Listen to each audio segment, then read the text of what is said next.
and some other tools to try to do better quantification of snow in forested landscapes so that you can improve stream flow predictions. You have a proposal this week, Michael? Yeah, you present this week, don't you? Proposal this week? No. Monday? You almost panicked me. Next week? Next week. Oh, next week, okay. Yeah, you guys are going to be, Not every day. it's the only time that I could do it was during class periods. So we get to skip class. Can we skip class and go and get extra credit? It's up to you all. Ask Steve. I think he has, that's the day that. We have somebody, we have 2 presentations today. It's not next week, it's the following week, so it's May 1st, and that's the day you guys are going to be practicing your presentations. So, that's negotiable though, if you really, really want to come see my presentation. Do you know a doctor? It's gonna be awesome, right? Who? Dr. Nick Monroe? No. Works on like snow and climate stuff. In Boise? Oh, yeah. Yeah, no, I've met him. Oh, yeah, for sure. That's my buddy that moved to Mexico with next year. That's his guy. How cool. Yeah, I spent a summer working with those folks. Really? When I first arrived in Idaho, I worked with them in Boise for a few months. We're on the Chicago for 3 months. Where's that? Oh, you're not moving there, you're just going for an extended period of I'll time. be living out my family. I'll be there for 90 days. I was gonna say, I'm in Tucson. All right, Alex is sick. I wouldn't know about anybody else. We'll give it a few minutes. Lily was gonna be here. Yeah, I think Lily. What's up, Lily? So your presentation's pretty awesome now, or? Oh, yeah, it'll rock your world, I'm sure.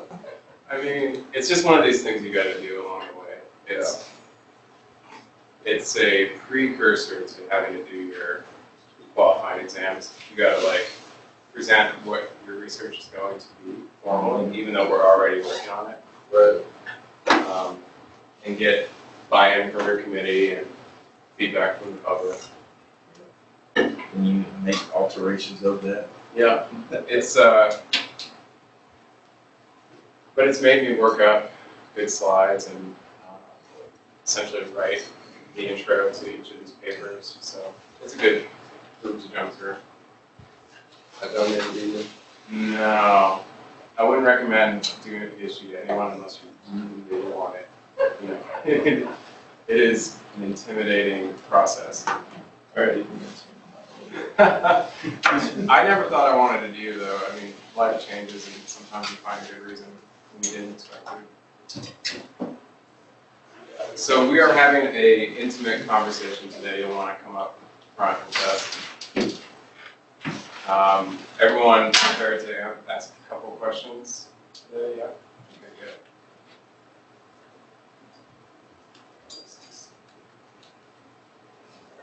Close enough.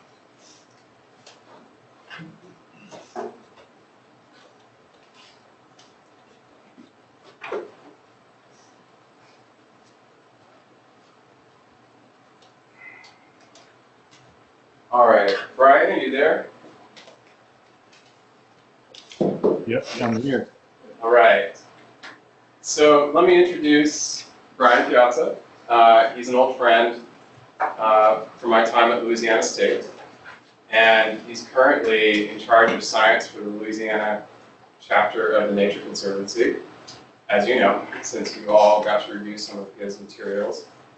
Brian, this is a environmental project management class, and most everybody is a senior or a grad student, and this is a course that is required for one of our natural resource tracks. So Natural Resources in Society requires this course, and we're hoping that this will prepare them for the workforce, whether that's with a nonprofit like TNC or an agency job or a consulting firm, you name it. We're just trying to provide some basic project management skill sets. So far this term, they have largely heard from folks in the Lower Columbia because that's where the bulk of my professional connections are. And they've looked at a lot of wetland restoration case studies in that region. But we thought it'd be fun at this point in the term to look at an entirely different region. And that's where you and Greg come in.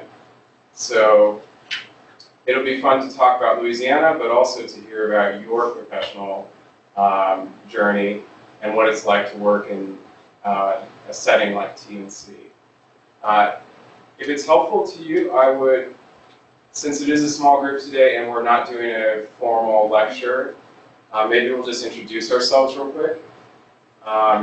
So if we can go around the room and keep it super brief, you know, just your name, where you're at in your schooling, and what you hope to do next, that would be great. We do have to get Bryan out of here in less than an hour, so let's keep it brief, but if we could introduce ourselves, that'd be great. Oh, Mike, I'm actually good. I have a call at 3:30, but I can go up to 3:30, so. Okay, great.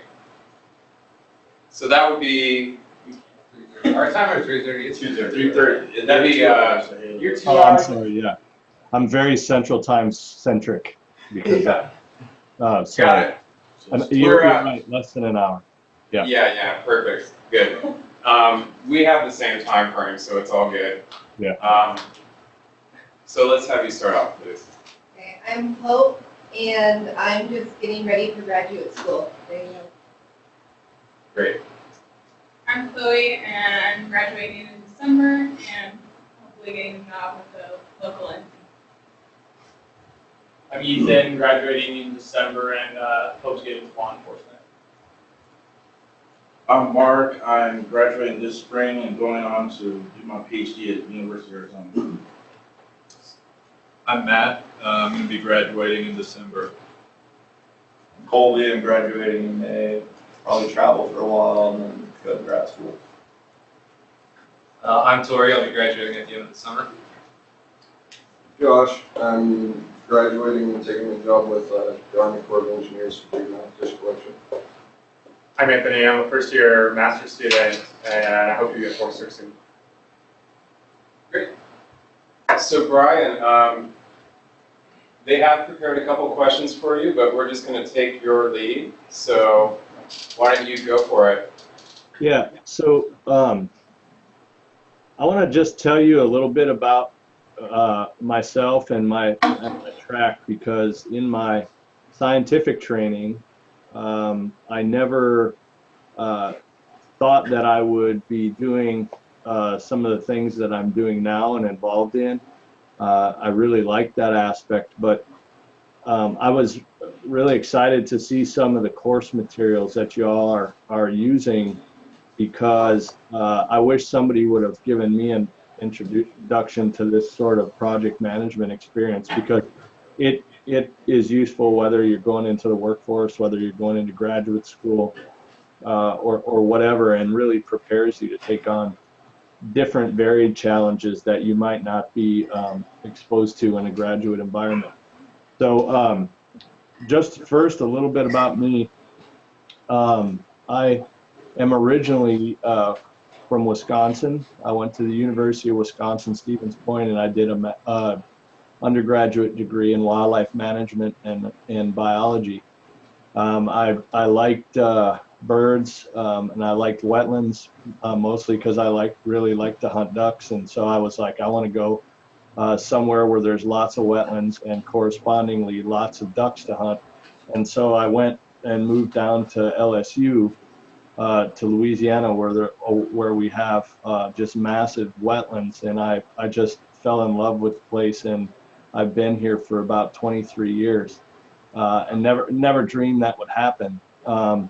And since that time, I've gone on. I did my master's in wildlife management at LSU, and then I worked for a long time with a resource agency doing coastal restoration planning and kind of large-scale project management, though I didn't have any of the tools nor any of the knowledge to do that.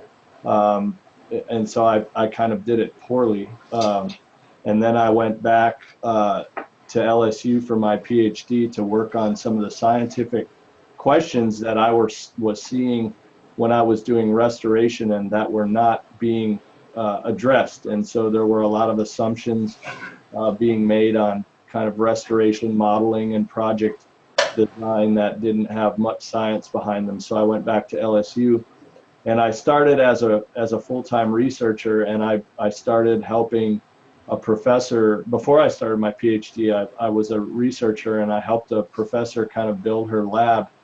I asked her in trade, I would keep her boats and her airboats running, and I would drive her students around if she would teach me how to write and start becoming a proficient fundraiser in the written grant arena. And so we made that deal, and I was with her for 7 years. And along the way, I wrote all the grants to do my PhD work, designed my PhD work, and did the work. So I got a big breadth of restoration experience from the project delivery side and the project planning side all the way through the science aspects. And then I was looking for jobs and postdocs and things like that, and I happened to become fortunate enough to be hired by the state director of the Nature Conservancy in Louisiana, that was his second time hiring me. He hired me as an undergraduate student researcher when he was doing his PhD project, and I guess I didn't mess up bad enough because he hired me a second time. So I've been here since 2009 working. I started as a building a scientific program for a river in Louisiana, a very important river system called the Atchafalaya River Basin. I sent you some materials on our initiative out there. And then I was promoted to the director of Freshwater and Marine Science, and I work statewide on everything related to freshwater and coastal wetlands, our restoration work. I see my team's role as supporting our conservation work and our government relations work with strong science. I also work across the Gulf of Mexico with all 5 Gulf states on issues that are regional. We call these whole systems. So we have a Gulf of Mexico whole system project, and I serve on that project team. And I'm also a team lead. We're also in the Mississippi River Basin whole system because all the water that comes east of the Continental Divide flows down past my window here in Baton Rouge and out to the Gulf of Mexico. So I'm connected to 41% of the United States through this water that flows by me here in Baton Rouge.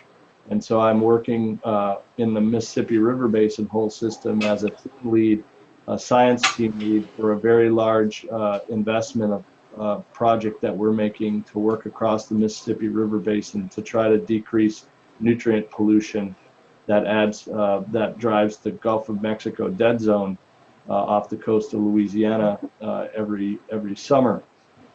So I sent you a lot of materials. I didn't expect you to, I sent you some videos, some different things. What I wanted you to get out of that was, if you remember, I sent you some marketing videos.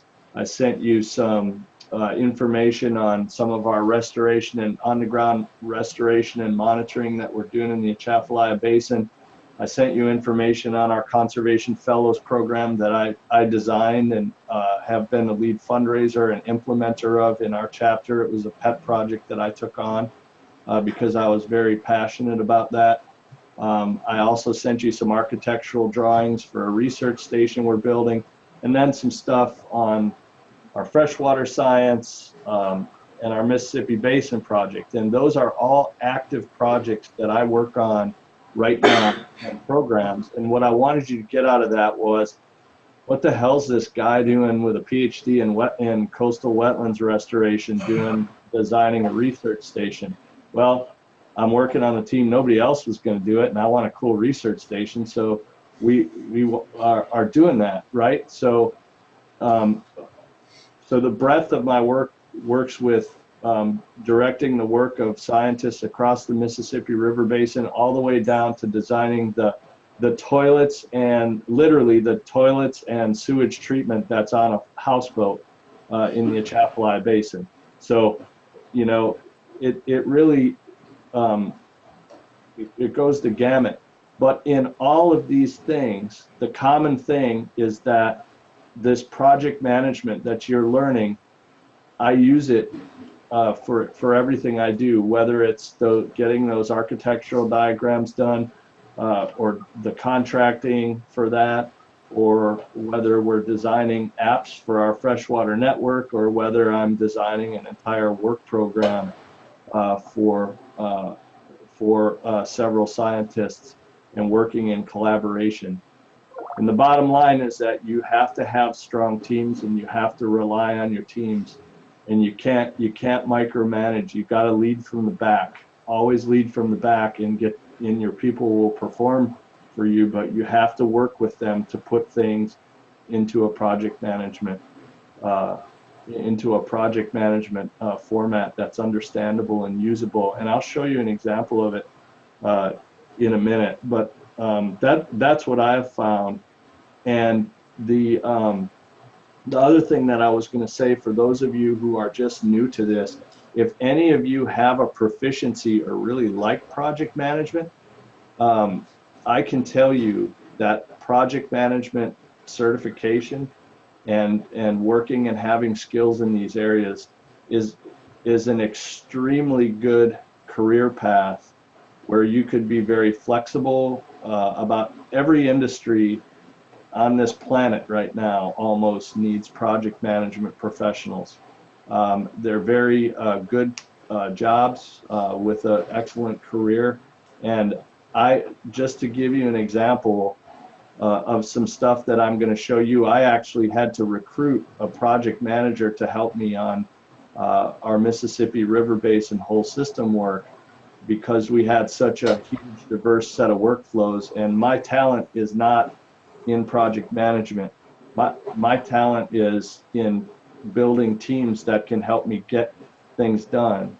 And so I brought a project management person onto my team, and she helps me with making sure that deliverables get met and things like that.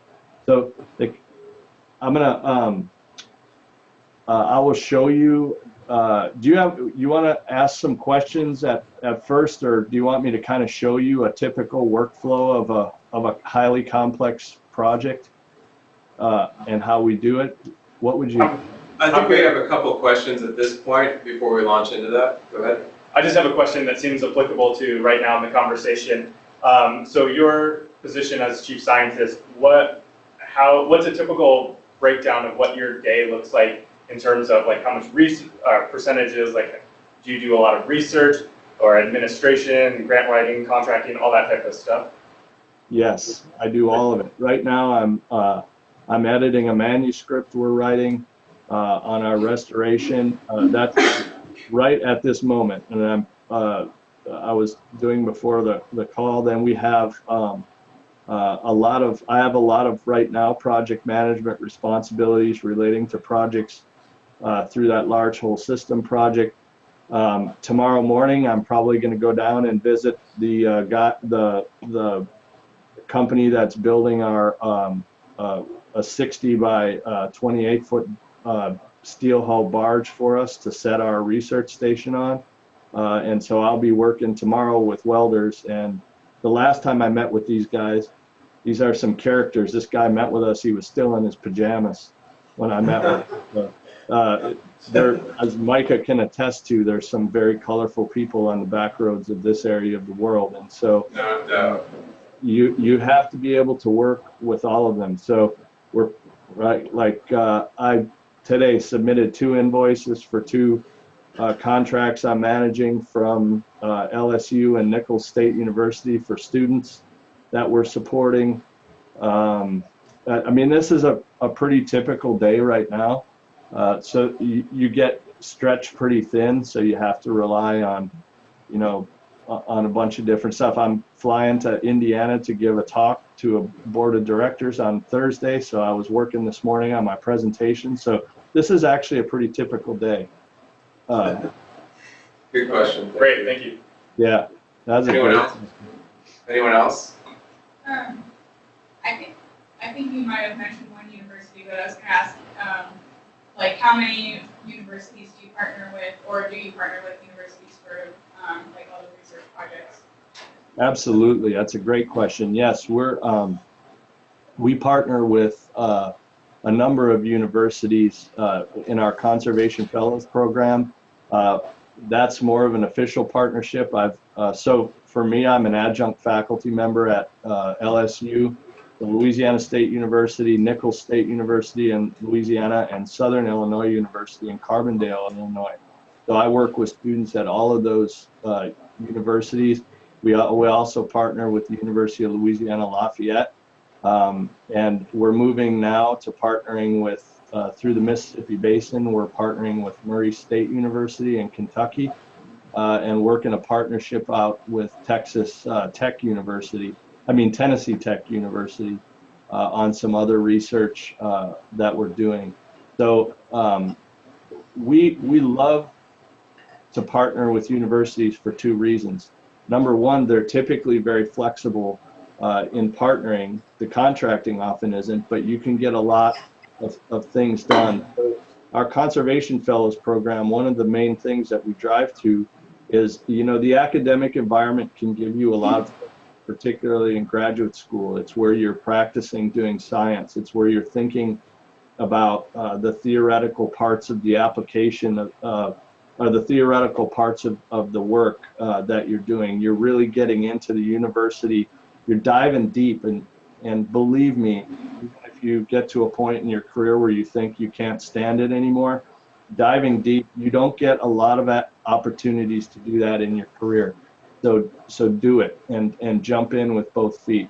So the university also, what we get then is we get to train graduate students, and what we do is we put them on our conservation team, so they get to actually work on our conservation delivery. So whether I've taken students to stakeholder meetings, I've had them come out and present very informally in the boat to a number of donors, and very important donors, and we highlight their work on trips.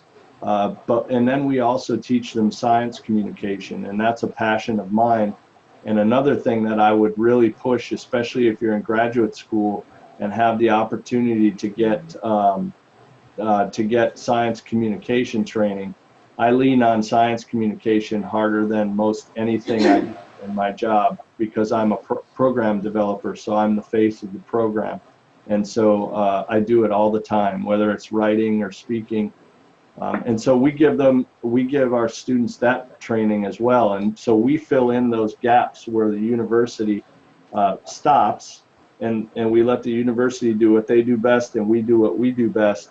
And what it gives us is an army of students who come out, and they're well versed in why their science matters, and well versed in delivering and figuring out how to put stuff on the ground, or as I think your syllabus said, project management was defined as getting shit done, and that's what we're at the end of the day. That's what we want to do every day here is get shit done. And so we have students help us. They come out and they're ready to go, and we've had students go on to a number of great careers across the world on delivering environmental solutions, or working in that direction. So they're actually my favorite part of the outreach in terms of the science work that we do as university partnerships. I love them. I want to keep developing more and more and more of them. Nice. Hey, Bryan, you can decide whether to answer this now or get to it later, but the folks in here are in groups right now, and they are working on a group project in which they are designing a potential wetland restoration. And so they're getting practice with relating to each other in that context and scoping a project and coming up with draft designs and schedules and so forth. And I think they've had a good deal of group work along the way, but it's not necessarily a skill we teach. So I'm curious to see, for you to elaborate a little bit on the structure of your teams, and what you mean when you say it's best to lead from the back. Yeah. So I learned a long time ago that the best thing that you can do as a leader is find people who are smarter than you and put them on your team. And all of us have talents, right? And I don't mean that, everybody, that's, of course, an expression that what you do is you find, it's like a football team or whatever. You don't build a team with 11 quarterbacks, right? So what you do is you think about what direction the work comes from, and you find people who have the skill sets that you need. So when I hired the guy who's running our monitoring program for the Chafalaya Basin, I knew him. In fact, Micah, you know him probably, Joe Bostian. Oh, yeah. Yeah, he's been with us for a while. And I knew that in that project, because I was doing all the science up to that point, I knew that Joe was going to come in. He doesn't like to do the visioning part. What he likes to do is implement, and he's a master of implementing. He's fantastic with equipment, he's fantastic with analysis, he's fantastic with huge data sets. And I knew that my time, I love doing that too, but that's not where, for the purposes of what we need to do there, that wasn't where my talent was best used. So when we hired Joe, I knew what would happen. We get him going on something. I worked with him on writing the monitoring plan, and then I worked with the YSI, the company, I worked with our director of philanthropy, and I fundraised to get the partnership developed for the instrumentation. And then the instrumentation came, and Joe saw the box of instruments, and he was like, yes. And then he took them away, programmed them. The next thing I know, he said, let's go install them. We installed them. He takes care of doing all of our monitoring runs. I go with him most of the time if I can. But I know he's got that. I don't even worry about it. He wrote the first draft of the first manuscript, right? So now I can come in. And so that's an example. What I gave you before about the project manager, that's an example. And so there's parts, and you might not know that all of these pieces, you probably won't when you start. But what you do is you get really talented people, you work with them to set the strategic direction, and then you get out of their way and you let them thrive, and you let them make mistakes, but you let them thrive, and you always know. And I had a call with someone who's on my team yesterday, and I know what her weaknesses are, and I know what her strengths are. And so I got on a call with her, and then I said, if you want my help, I am here for you anytime. You can call me anytime, and I'll help you do whatever you need. But I'm there to support you, but I'm going to stay back here because I know you can do this. Like, I know she's going to do a good job. She just doesn't have the confidence yet because she needs the visioning part. And that's where I'm really good, is at the visioning. So if I can help her learn those skills, then I've done my job as a manager. There's nothing worse, in my opinion, and other people may think this differently, but in my opinion, there's nothing worse for greatness than micromanagement. To me, it's a cancer. And once that cancer gets in, it's really hard to get it out. So I have an aversion to it, as you can tell. And so I don't even, when I sense it, I move away. It's just a natural response of mine. And so I want people to make mistakes and stuff, because, I mean, seriously, we've got enough checks in place in the world that, it's one thing if somebody's about to do a job with a very expensive job with construction equipment on a wetland restoration project, that everybody needs to come, and you need to make sure that there's not going to be an error, because it might cost you $500,000 if you make one. But seriously, like, if you make a mistake in a project that we do, it's not the end of the world. It's not like somebody's dying on an operating table or anything, right? So that's what I mean by leading from the back. And so on my projects, and I'll show you one in a minute, where we have people who are leading very complex projects in multiple work streams. I pretty much know on that team where the strengths lie and where the weaknesses lie. And conversely, I go to the people who are very strong and have them help me with my weaknesses, because I know what my weaknesses are. It's not a one-way street, right? When you're a leader, that's not how it works. And so being honest about what you're good at and what you're not good at, and then you constantly rely on help from those people. And what happens is you become very close personally with those people, because if you're open and honest about that and you're helping each other, it makes everybody feel good, and because they're valued, and they really are. So that's what I mean by leading from the back. There's a lot of personal development that comes with that, and it comes just with working together and always being honest and demanding that person isn't, it's called pretense, saying one thing but meaning another. If you're always honest about what you say and what you mean, even if it could cause a potential conflict, it's always the best way to go. Thank you. That's very helpful. I appreciate that. Yeah, and I'm not always great at it. I'm getting better at it, though. The more complicated the work streams get, it kind of broke me, because I tended to take on too much work by myself. And now I'm becoming a delegator, and what happens is that when you become a delegator, I'm finding out that I have more stuff going on than I've ever had in my career, and I'm more mellow about everything that's going on, because I trust that the people leading are going to deliver, and then our project manager makes sure they deliver on things. And so it lets you have fun then, you know. Yeah, that's a good point. I'll just show you an example of a complex work stream in some and then I'll show you the software that Jill, who's our project manager, developed to help us with this. Great. Tell me when you can see it. I can still see me up there. Yeah, we got it. You got it? Yep.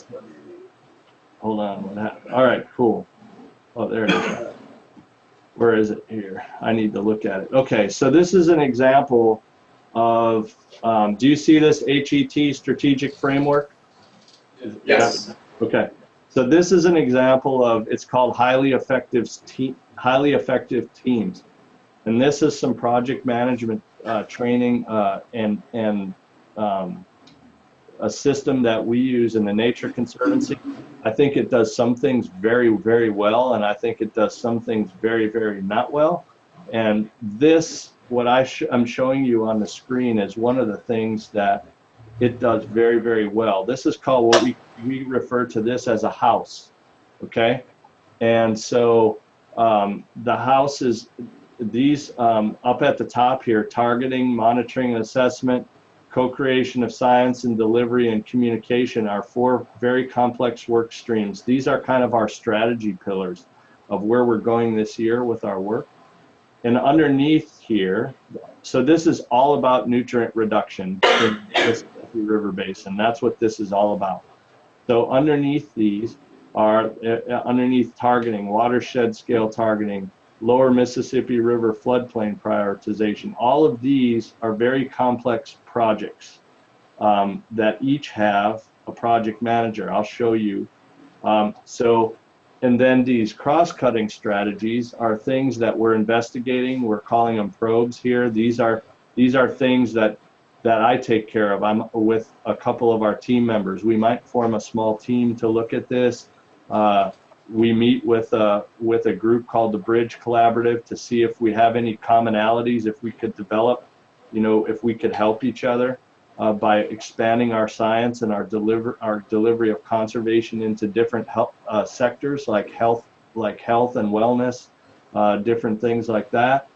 And then these strategic partnerships and this development and fundraising down here at the bottom are things that I'm working with other teams, like our fundraising teams in the different states and across our entire 41 state region.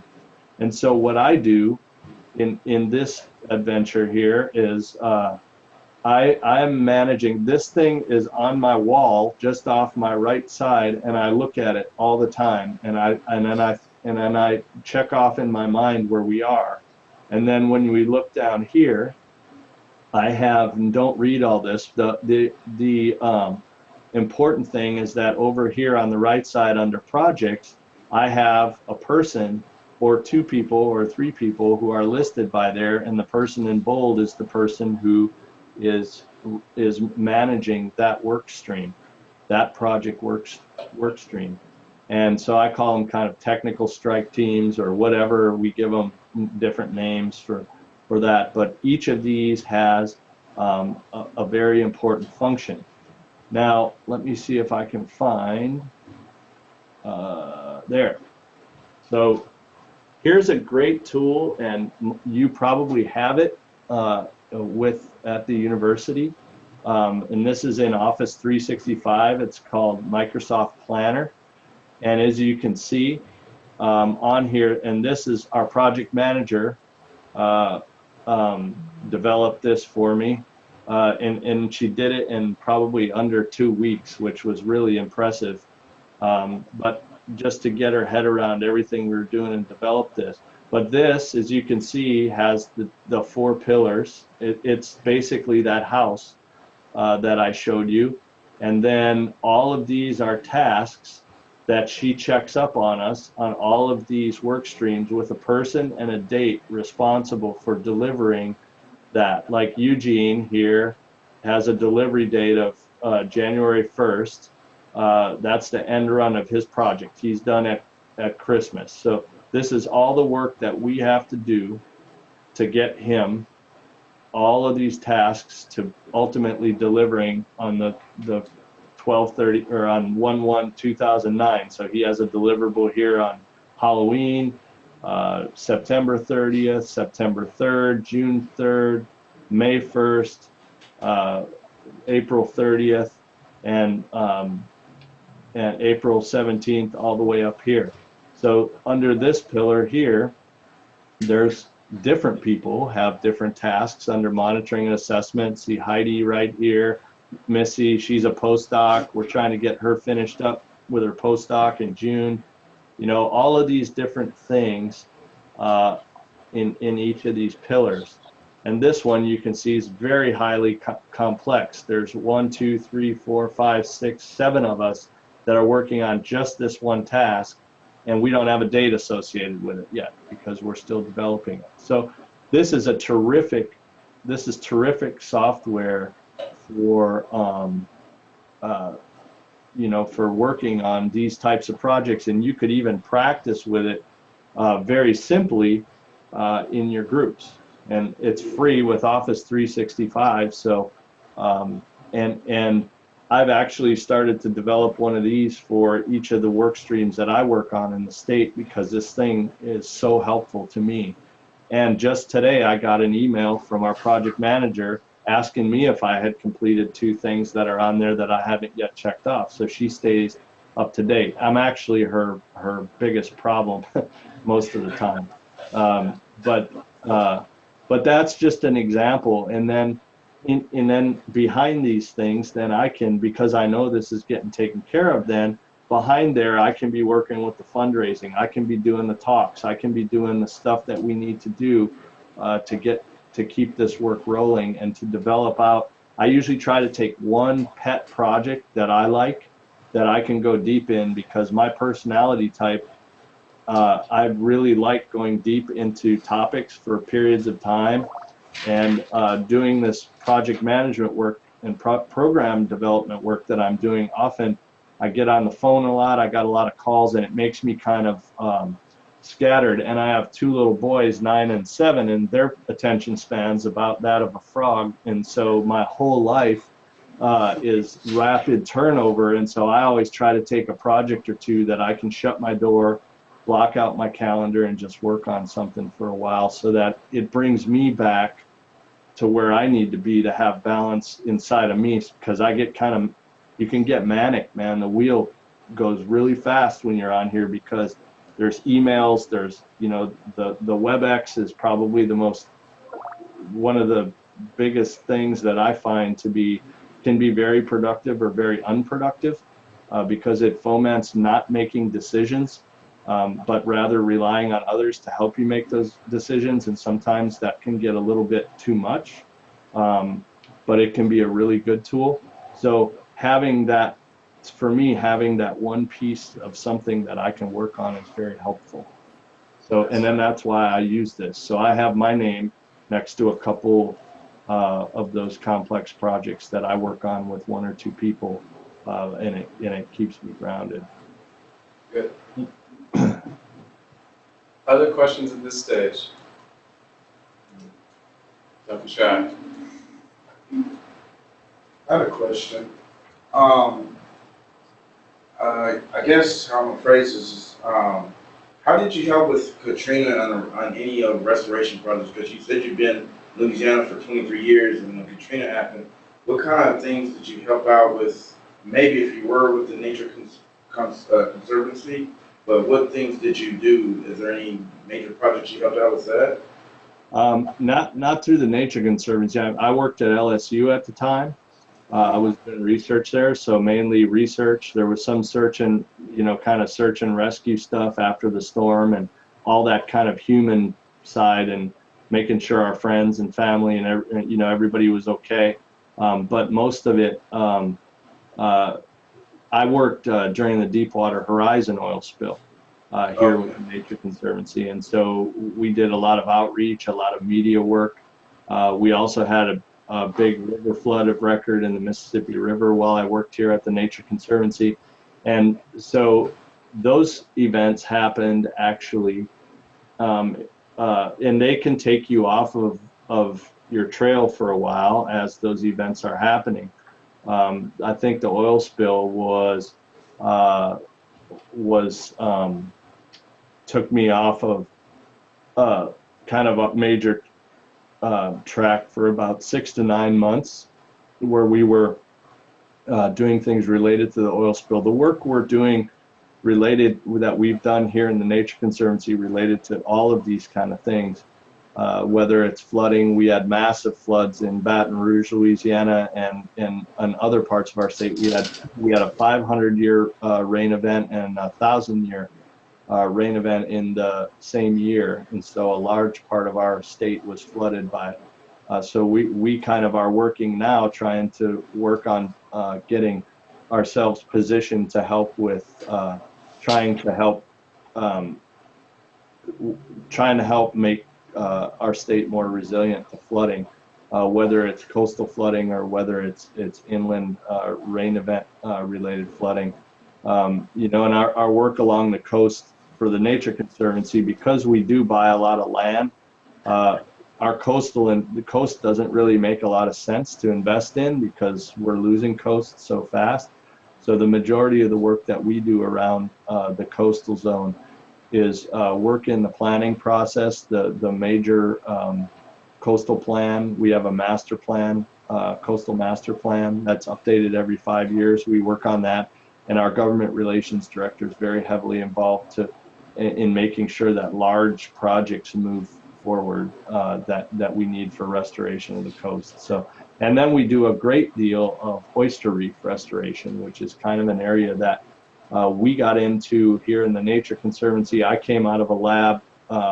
We were doing research on oyster reef restoration at the lab I was at, and our coastal director came from Florida, an area of Apalachicola that's very heavily reliant on oyster fisheries. And so we got extremely deeply involved in oyster reef restoration in Louisiana, and actually our work with oyster reef restoration in Louisiana was why the Coastal Master Plan adopted oyster reef restoration as one of the restoration pillars now, where before that wasn't included. And so now the state is getting involved with kind of living shorelines and using reefs to prevent erosion and things. And so now we've kind of moved our oyster work into trying to develop sustainable oyster policy and management that makes the fishery whole, but also you know, work acknowledges that oyster reefs are like one of the most important coastal habitats that we have, and that we can't just look at them as an economic commodity, which is not the way most in the Gulf think about oysters. And so we've shifted into, we call it policy and management. And what we would like to do from a scientific standpoint is to do very large, actually become an oyster lease holder, and then work with oyster fishermen to develop different alternative harvesting strategies like rotational harvests and things like that, and then measure the effect of that work. That would be a very Nature Conservancy way to go, because we would pair science with partnerships and stakeholder work, and that's kind of where we exist in that Venn diagram, where science and partnerships overlap, and that's how we can deliver so much conservation on the ground. So, Hey, Bryan. Yeah, we've talked to a lot of folks working for land trusts and land conservancies, and you just touched on how for TNC in Louisiana, outright ownership doesn't necessarily make sense, especially along the coast. And so you do more programmatic activities and advocacy work and some good science. I'm curious to know how autonomous the Louisiana chapter is, or how representative of the broader TNC community it is, because you have some very unique challenges in that state. yeah. So maybe you could just paint a picture of how you fit into the broader network. Okay, well, is everybody familiar, at least familiar with the Nature Conservancy? Probably in Idaho, you're probably more familiar than in a lot of places. We've been around for about 65 or more years. So globally, the Nature Conservancy has protected about 120 million acres of land. In the United States, it numbers about 20 million. So in Louisiana, we've protected somewhere in the neighborhood of about 350,000 acres of land. We manage a network of preserves, about 36,000 acres in the state. So the way the Nature Conservancy does business, like all of our preserves are not open to the public. We have some that are open to the public that have kind of amenities and hiking trails and different things, but some of our properties are private. We do lease to hunting clubs across most of our property in Louisiana, because we generally, once we get in there and we get a good club on there, they take care of the place for us. They're the eyes on the place for us. And so, and sometimes if we need to sell a piece of property, we only sell to a conservation buyer, and then we retain a perpetual easement on the property. And hunting clubs are a great conservation buyer, because you can protect the land forever. They're just happy as can be, because the land's well managed. They put the easement on it, and then that land won't be developed, and it'll stay in a conservation state. So there's different methods. Now, your question about how we do business, I think are pretty representative in how we do business in the Nature Conservancy, because our model always is, so we're a science-based organization. Everything in our organization is done based on science. And from a human resources, even our human resources, like we probably take more surveys as employees than anywhere in any other organization, because everything we do is based on data analysis, right? Even policy changes in our organization. So the model generally is you bring in the science, you make the decisions on what the action's going to be, you go in, you become a stakeholder, you throw skin in the game. So we put our money where our mouth is. We're not an activist organization. We tell people here in Louisiana, because a lot of times they equate us with like Greenpeace and stuff, and we say we don't hang off bridges. There's a place for advocacy and activist organizations. We're just not one of them. We tell people we're a conservation organization, which is what we are. We're the world's largest private conservation organization. So what we do is we go in and we become a stakeholder. We actually become a landowner in an area. And then we work to do what the science tells us in terms of management, what needs to be done. And we use those, we call it platform preserve, basically. So then we use our preserve to bring in partners to collaborate around expanding that work out. So when I sent you that stuff about the Atchafalaya River Basin Initiative, that's very traditional TNC work. We led with the science. We came in, we bought 5,000 acres. We're doing hydrologic restoration on that 5,000 acres.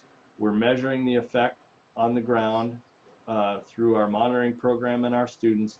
And then our Atchafalaya Research Station serves as that place that we gather up on the landscape to learn how to expand that work to 100,000 acres. Because our first project's only 5,000 acres and it's too small. It's way too small. And so we want 100,000, 200,000 acres of conservation, but we can't afford to buy 200,000 acres of land. It would be great if we could, but we can't. So we have to rely on other landowners and other land companies to allow this work on their property and show them some benefit. So one of the ways that we're doing this is through our science and looking at, we're very involved in water quality trading, for example. So we've partnered with a bunch of entities on trying to get a law passed, which we did in the last legislative session, to allow a voluntary water quality trading program to be developed in Louisiana. I'm extremely involved in the science, and I submitted a couple projects to the state for pilot projects around water quality trading. And then in agricultural settings and in floodplains, swamps like the Atchafalaya Basin.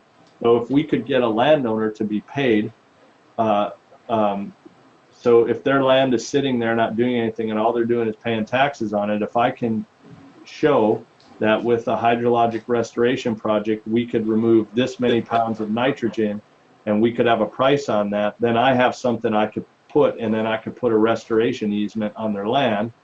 It's not developed and they have to participate in hydrologic restoration. And we go in there and we develop the restoration, and they have a financial incentive to be involved in conservation. And so those are the types of ways that we do things. And that's a very TNC way of doing it. You come in, you become a stakeholder, and you figure out ways to expand that work. And across our states, no matter what challenge, that's a lot of the work that we do. We're working now, for example, with a program called Nature Vest, and we're working on it in the state, but it's a global TNC program of figuring out how to get large private equity investment into conservation. To how do we tap into that kind of social investment money that's out there? And we're working on it across the Conservancy, and one of the work streams in there is managed by the guy who's next door to me in our office. So that's an example of how we link up on things. Okay, good. I think I needed a little clarity on the TNC model. That helps a lot. Thank you. Yeah. So we have a little shy of 10 minutes. I want to make sure Bryan has an opportunity to wrap up any thoughts he has, but also I want to just give you all a heads up that if you haven't had a chance to ask your questions, be sure to do so soon. Anyone? Oh, yeah.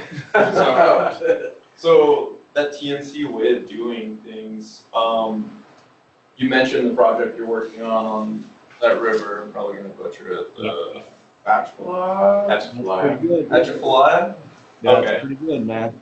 So that project, there's a lot of state land around you guys. Is the state willing to use your management techniques that you come up with? Or is that something that's further down the line with that project? And this isn't you hit on it, whether you know it or not, you hit it on it. Just an awesome point that I forgot to make. Thank you. The state is involved with us. We brought them in very early. So the state owns about half of that million acre basin, but only about 7% of the basin is in conservation. So that's managed by, most of the land is managed by our Office of State Lands that is mandated to use state lands to bring money back into the general fund. So those lands could be logged, could be used for oil and gas leases, different things like that. However, in the Atchafalaya Basin, because it's really not profitable anymore to, to log in there or anything, those lands are sitting unmanaged. So one of the first things we did was get with the state and say, hey, this is what we want to do, and can we work with you on it? And so our first restoration project is not only on our preserve, but we have some of the features also on state lands, and we're using it as the first preserve. But the greater point you made is this, and it's very important in project management or project delivery, is getting the stakeholders across. Is, one guy told me he always thought, he's really instrumental in bringing back the Louisiana black bear, and he started an organization called the Louisiana Black Bear Conservation Commission Coalition, and he was one of the most effective people I've ever met at working with private landowners. And he said, always told me, he said, Bryan, you know who the stakeholders are? And I said, no. And he said, anybody who wants to come and sit down at the table is a stakeholder, no matter where they come from. And so I've always adopted that mantra. And in the Nature Conservancy, that's one of the things that TNC is really good at and has taught me is get out there in front. It's never too early to engage people in the idea, because not only can they help you build the idea, but people are, all these things are about people, right? And so they can help you either get your stuff done, or they can be a problem with getting your stuff done. But ultimately, you're going to find out who's opposed to your project, and it's never going to be the people that you think are opposed to your project. And if you can engage people early and give them ownership in the idea, then you lessen that down the line. And this river basin project is a highly controversial project, and we've the stakeholder engagement part of it's taken, we're still working on it, and it's been over a year and a half, almost 2 years, of hundreds of presentations and, field trips and, legislators and agency people and crawfishermen and just everybody that you can imagine. But you're going to find them, whether you like it or not. They're going to find you. So if you can be proactive, it's going to really benefit you and your project delivery. So thank you for that question. That was a fantastic one. Who else? Mark, let's get somebody else who hasn't asked us something yet. Thank you. A little earlier you mentioned that when you sell off land, sometimes you like to sell it off to the hunting clubs. Are those hunting clubs, are they private entities that members pay like a fee to, and then that fee goes to restoration work on the land? Is that how it works? Or yeah, do you guys do it? That's generally what happens is some hunting clubs lease land and some hunting clubs buy land outright. And their dues go to different things, but generally it's around, in most cases, it would be around management, working with the state and management programs for white-tailed deer management, for example, or turkey management or whatever. Generally, when we work with them, we just, it's part of the stipulation that we're doing this restoration. It's part of the lease agreement, right? So, but hunting clubs operate in different ways, and they're just one of the conservation buyers that we sell to. We sell to a lot of different conservation buyers, but they're one of them. I was going to ask if you did have any other conservation buyers, so who else is involved in that? We sell a lot of land to state resource agencies, the U.S. Fish and Wildlife Service. In fact, there may be lands that you guys have out in Idaho that are wildlife management areas or refuges that one time passed through the Nature Conservancy. We've done a number of them. We sell to state parks, we sell to the Forest Service, and then we got in and, like, for example, in our national forest, we helped buy some of the land, and then we went in and actually wrote the forest management plan for all the controlled burning that's being done on the forest in there, and our folks were involved from the beginning in the land management that goes on in the national forest there. And we only have one, which is funny to you guys because you have so much public land out your way. But Kisatchie's looking incredible, Micah. Just incredible. Nice. Yeah. Oh, I'm glad to hear that. Good. All right, we have time for one more. Anybody? I saw in one of the pamphlets, it said that the Mississippi River system stretches all the way into 2 Canadian provinces. Do you have any collaboration with them in the work that they do? Does it overlap at all?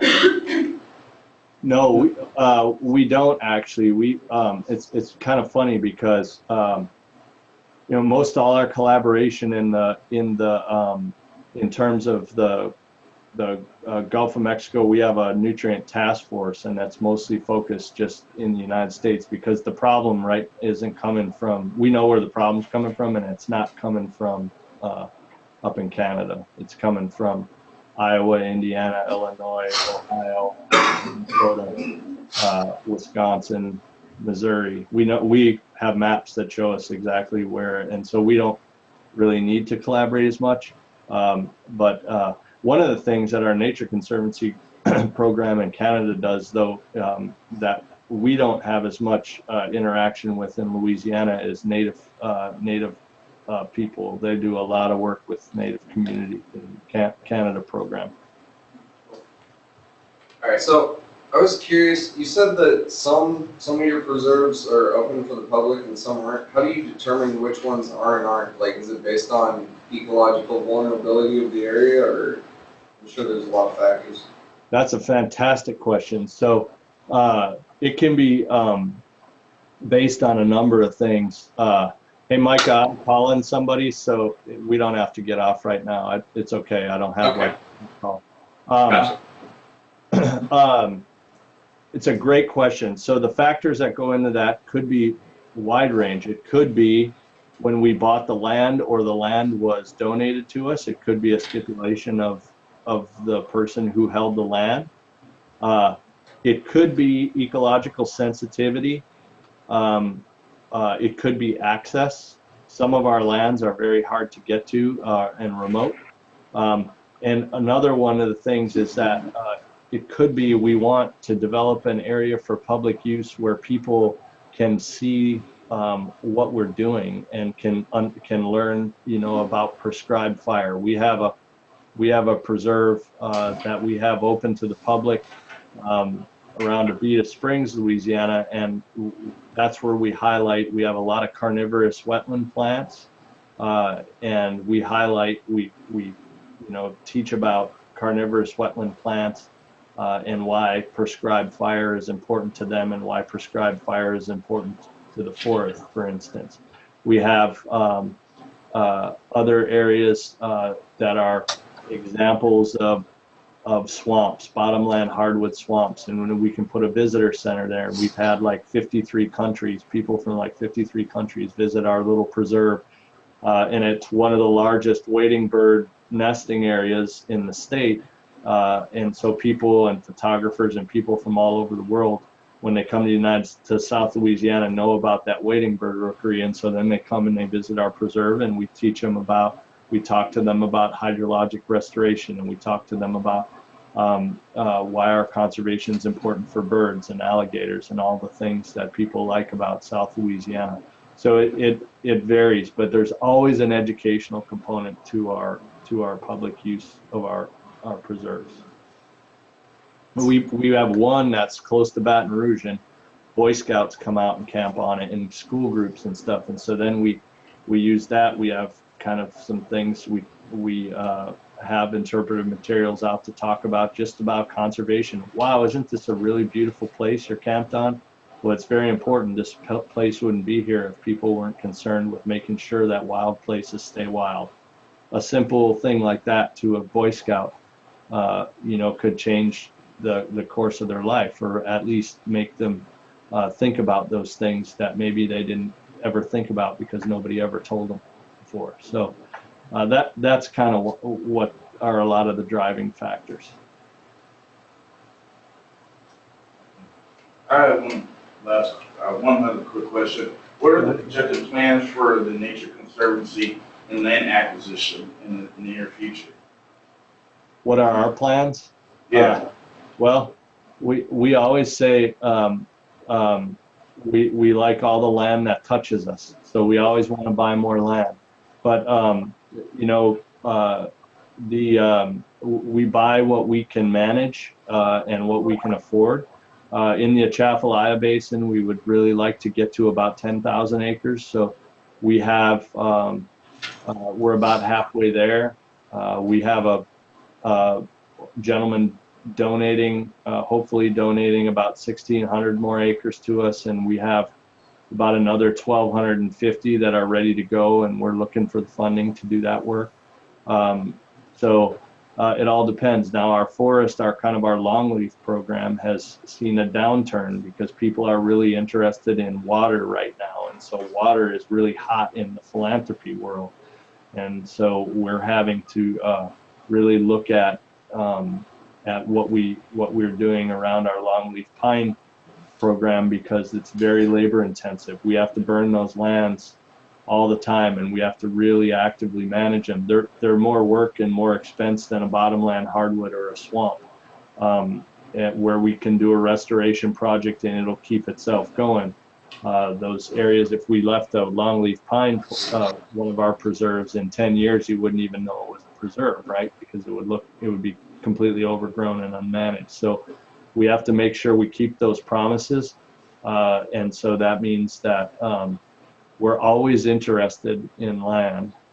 We just have to figure out ways to pay for it. Mitigation banking, we used to be very heavily into mitigation banking. It was very lucrative on the north shore of Lake Pontchartrain down north of New Orleans, where there was a lot of development going on. And we were asked by the Army Corps of Engineers to set up the first mitigation bank over there. And we were making of course, because there was very little supply, there was a lot of demand, so the credits went up. So it allowed us to manage those lands and accrue more land. And then as more private entities and investment groups got into mitigation banking, the supply went up, so the price went down. And so now we're out of mitigation banking because we can't make money on it anymore because we don't hold enough acreage. Now you're seeing mitigation banking going into these huge national companies that hold a lot of land, and so they can stand to take a loss in Louisiana because maybe in Arkansas outside Little Rock it's hot right now and they can get money on those credits. And so we learned a lot of economic lessons around mitigation banking as a land protection strategy. And so there's a lot of different things, but we always want to keep buying land and protecting those important places. It's very addictive. It's like tattoos, I guess. You buy some land and you want some more. Great. Well, Bryan, this has been tremendously helpful. It's such a pleasure to talk to you. Thank you. Do you have anything you want to say before we sign off? I just want to say thanks for having me, and it's great that you're learning this project management. Other things for graduate students, economics, courses on economics, courses on communication, these things will help you because more and more our work is getting into the impacts, the economic impacts of these ecosystem services. So it's very important. So thank you very much. I wish all of you the best of luck in your moving forward. And if any of y'all get down here, give me a call. And if I can help you in any way, let me know. And great seeing you, Micah, and give Danielle a hug for me. Tell her hi. Right, same with Sarah and the kids. Please send them my best. Great All to right. see you. Let's give him a hand. Bye, Ryan, thank you. All right, see you.